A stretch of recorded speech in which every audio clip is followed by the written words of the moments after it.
Shalom,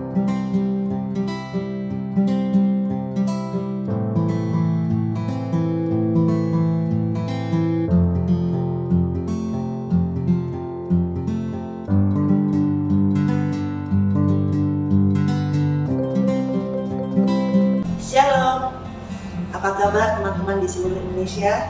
Jumpa lagi dengan saya Erna Bayu yang akan memberikan informasi tentang kesehatan reproduksi. Kali ini kita mengambil tema infertilitas atau kemandulan. Saudaraku yang terkasih, saya ingin menyapa semua ibu-ibu di seluruh kawasan Nusantara, teman-teman anggota komunitas kain dan kebaya Indonesia, dan sarjana kebidanan, sarjana keperawatan, serta tenaga kesehatan di seluruh Indonesia. Saudaraku yang terkasih, sebelum kita memulai, saya minta tolong lakukan like, komen, subscribe, dan share. Jangan lupa bunyikan loncengnya. Baik saudaraku yang terkasih, kita akan membahas tentang infertilitas atau kemandulan. Infertilitas adalah ketidakmampuan sepasang suami istri untuk mencapai kehamilan setelah selama 1 tahun melakukan hubungan seksual secara teratur dan tidak menggunakan alat kontrasepsi. Infertilitas ada 2 macam. Yang pertama adalah infertilitas primer, yang kedua adalah infertilitas sekunder. Apa sih infertilitas primer? Infertilitas primer adalah istilah yang digunakan jika pasangan suami istri sama sekali belum pernah memiliki anak. Sedangkan infertilitas sekunder jika sebelumnya pasangan suami istri tersebut sudah pernah memiliki anak minimal 1 kali kehamilan, tetapi kehamilan berikutnya belum berhasil dicapai kembali. Apakah faktor-faktor yang menyebabkan infertilitas? Yang pertama adalah faktor pada suami. Pada suami atau pada pria dewasa, sperma diproduksi di dalam testis dalam proses spermatogenesis. Sperma matang setelah 72 hingga 74 hari, kemudian akan disimpan pada testis kanan dan testis kiri. Selanjutnya akan dikeluarkan melalui vas deferens dan ductus ejaculatorius. Di dalam ductus ejaculatorius, cairan yang dihasilkan oleh vesika seminalis ditambahkan pada sperma dan membentuk semen yang kemudian mengalir menuju uretra dan dikeluarkan ketika ejakulasi. Faktor yang mempengaruhi kesuburan sperma, tentunya ini masih dalam konteks laki-laki yang kita bicarakan. Peningkatan suhu di dalam testis. Saudaraku, pembentukan sperma yang paling efisien adalah pada suhu 33,5.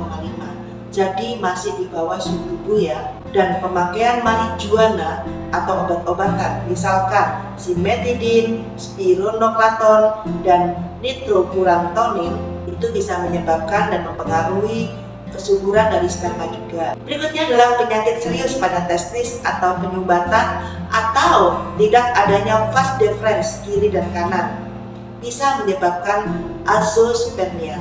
Jadi ini masuk ke dalam kecacatan ya, kecacatan bawaan atau suatu kejadian yang disebabkan karena penyakit yang serius atau kecelakaan. Berikutnya adalah varikokel.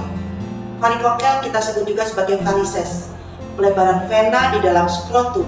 Varikokel bisa menghalangi pengaliran darah dari testis dan mengurangi laju pembentukan sperma.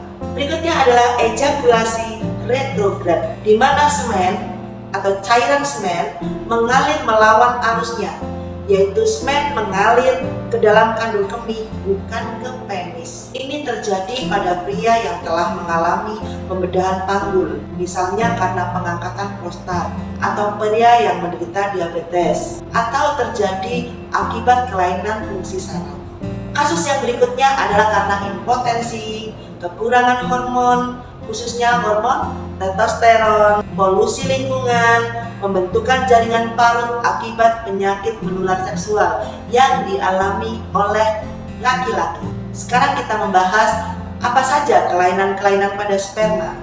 Yang pertama adalah dispermia, di mana sel-sel sperma yang dikeluarkan saat berhubungan intim tidak mampu berenang dengan cukup cepat melewati lapisan mukosa mulut rahim. Gerakan sel sperma yang lambat ini bisa terjadi karena arah gerakannya tidak lurus atau berbelok-belok. Hal ini juga disebabkan karena kemampuan sel sperma itu sendiri yang memang lambat atau adanya kelainan bentuk sel sperma. Misalnya, ekor sel sperma lebih pendek dari ukuran normal sehingga tidak mampu untuk berenang dengan cepat dan gesit. Bagaimana penanganannya, saudaraku yang terkasih? Untuk penanganannya, selama sel sperma masih memiliki kemampuan untuk membuahi sel telur, artinya tidak ada kelainan bentuk yang menyimpang cukup jauh, proses pembuahan dapat dibantu dengan beberapa teknik. Teknik inseminasi buatan dianggap paling ideal.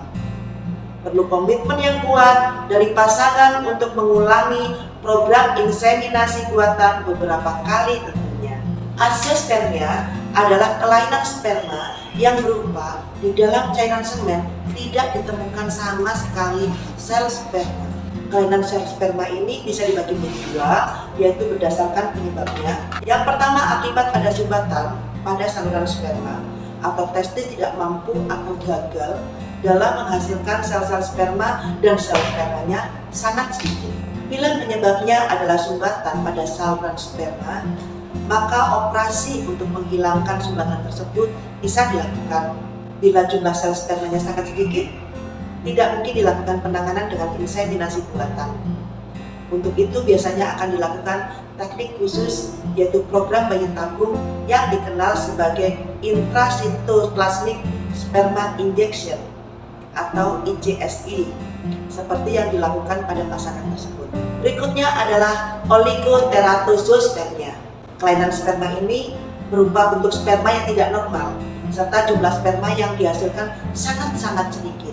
Seseorang dinyatakan mengalami oligoteratospermia bila di dalam 1 cc semennya atau cairan semennya hanya terdapat 10 juta sel sperma atau kurang. Normalnya untuk jadi suatu proses pembuahan harus terdapat 20 juta sel sperma di dalam 1 cc cairan semen. Oligoteratospermia kebanyakan memang berkaitan dengan gaya hidup, seperti kurang aktivitas, testis atau buah zakar sering dalam kondisi kepanasan, merokok, kegemukan, pola makan yang kurang sehat, serta stres. Tindakan perbaikannya adalah pola hidup dan pola makan yang dilakukan oleh pihak suami merupakan tindakan yang benar. Tidak memakai celana jeans, tidak meletakkan laptop di pangkuan pada saat memakainya, karena itu menimbulkan suhu yang panas pada area selangkangan. Mengurangi kebiasaan merokok, perbaikan gaya hidup termasuk konsumsi zat gizi dapat meningkatkan kesuburan bila dilakukan secara rutin dalam waktu yang cukup lama. Sekarang kita akan membahas faktor pada perempuan. Yang pertama adalah adanya jaringan parut akibat dari penyakit menular seksual. Yang kedua, disfungsi ovulasi, yaitu kelainan pada proses pelepasan sel telur oleh indung telur atau ovarium, atau ada kelainan pada sel telur itu sendiri. Yang ketiga adalah kelainan hormon. Yang keempat adalah kekurangan gizi. Yang kelima, kista ovarium. Yang keenam, infeksi panggul. Ketujuh, tumor. Kedelapan, kelainan lendir cervical atau lendir leher rahim. Kesembilan, kelainan pengangkutan dari leher rahim ke tuba falopi atau saluran telur. Yang ke-10 adalah kelainan pada tuba falopi sendiri, baik struktur maupun fungsinya. Risiko infertilitas meningkat pada yang pertama, berganti-ganti pasangan seksual karena meningkatkan risiko terjadinya infeksi menular seksual. Yang kedua, penyakit menular seksual. Yang ketiga, pernah menderita penyakit peradangan panggul atau PID. Setelah menderita penyakit ini, 10 hingga 15% wanita mengalami mandul. Pernah menderita orchitis atau epididymitis pada pria. Yang terakhir, pernah menderita gondongan pada pria. Yang keempat, pernah menderita orchitis atau penyakit infeksi pada testis atau epididymitis, yaitu penyakit infeksi pada epididymis. Ini pada pria ya. Pernah menderita gondongan juga. Kemudian pada pria juga pernah atau sedang mengalami varikokel. Kemudian pemaparan DS, diethylstilbestrol pada pria maupun wanita. Kemudian adanya siklus menstruasi anupulotoir, yaitu suatu proses menstruasi yang terjadi tiap bulan tetapi tidak disertai dengan pelepasan sel telur. Kemudian adanya endometriosis, yaitu munculnya endometrium pada daerah-daerah tertentu di luar rongga rahim. Kemudian adanya kelainan dalam rahim, misalnya tumor mioma atau penyumbatan leher rahim. Berikutnya penyakit menahun, misalnya diabetes. Kemudian bagaimana dengan diagnosanya? Diagnosa dapat dilakukan melalui pemeriksaan fisik dan pengumpulan riwayat kesehatan baik pada suami maupun istri. Bagaimana dengan prognosisnya? Sekitar 85-90% kasus kemungkinan penyebabnya bisa diketahui. Pengobatan yang tepat, tidak termasuk teknik modern seperti fertilisasi in vitro, memungkinkan terjadinya kehamilan pada 50-60% pasangan yang sebelumnya didiagnosis mengalami kemandulan. Tanpa pengobatan, 15-20% kasus pada akhirnya bisa mengalami kehamilan. Bagaimana pencegahannya? Perilaku seksual yang aman. Penyakit menular seksual yang sering menyebabkan infertilitas yaitu gonore dan chlamydia, di mana terjadinya penyakit peradangan panggul atau salpingitis ini disebabkan oleh dua penyakit tersebut. Peradangan menyebabkan pembentukan jaringan parut pada tuba falopi, lalu terjadi penurunan kesuburan, kemandulan absolut, atau kehamilan di luar kandungan. Imunisasi gondongan telah terbukti mampu mencegah gondongan dan komplikasinya pada pria. Gondongan bisa menyebabkan radang pada testis atau kita sebut sebagai orkitis. Kemandulan akibat gondongan bisa dicegah dengan menjalani imunisasi gondong. Beberapa jenis alat kontrasepsi yang memiliki resiko kemandulan lebih tinggi, misalnya adalah IUD atau AKDR atau kita sebut sebagai spiral. IUD tidak dianjurkan untuk dipakai pada wanita yang belum pernah memiliki anak. Kenapa? Karena IUD bisa memicu terjadinya infeksi menular seksual.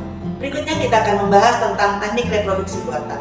Ada beberapa cara, diantaranya adalah inseminasi buatan. Inseminasi buatan atau artificial insemination sering disingkat sebagai AI, dilakukan dengan memasukkan cairan semen yang mengandung sperma dari pria ke dalam alat reproduksi wanita tanpa melakukan hubungan seks atau bukan secara alami. Cairan semen yang mengandung sperma diambil dengan alat tertentu dari seorang suami, kemudian disuntikkan ke dalam rahim istri sehingga terjadi pembuahan dan terjadilah kehamilan. Yang kedua adalah GIFT atau Gamete Intrafallopian Transfer. Teknik ini mulai diperkenalkan sejak tahun 1984. Tujuannya untuk menciptakan kehamilan.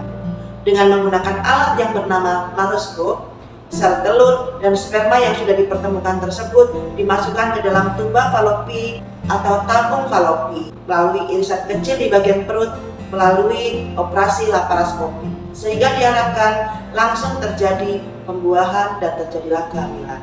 Yang ketiga adalah IVF atau in vitro fertilization. IVF atau in vitro fertilization dikenal juga sebagai prosedur bayi tabung. Mula-mula sel telur wanita dan sel sperma dibuahi di media pembuahan di luar tubuh wanita. Lalu setelah terjadi pembuahan, hasilnya yang sudah berupa embrio dimasukkan ke dalam rahim melalui serviks. Cara yang keempat adalah ZIFT atau Zygote Intrafallopian Transfer. ZIFT atau Zygote Intrafallopian Transfer merupakan teknik pemindahan zigot atau sel telur yang telah dibuahi.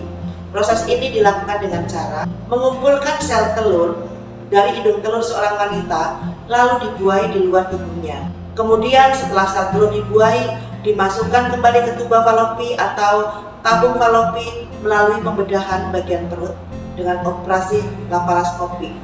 Teknik ini merupakan kombinasi antara teknik IVF dan GIFT. Yang kelima adalah ICSI atau Intracytoplasmic Sperma Injection. ICSI atau Intracytoplasmic Sperma Injection dilakukan dengan memasukkan sel sperma langsung ke sel telur. Dengan teknik ini, sel sperma yang kurang aktif maupun tidak matang dapat digunakan untuk membuahi sel telur. Demikian rekan-rekan tenaga kesehatan dan ibu-ibu anggota KKI serta pemirsa di seluruh Nusantara. Terima kasih, Tuhan memberkati.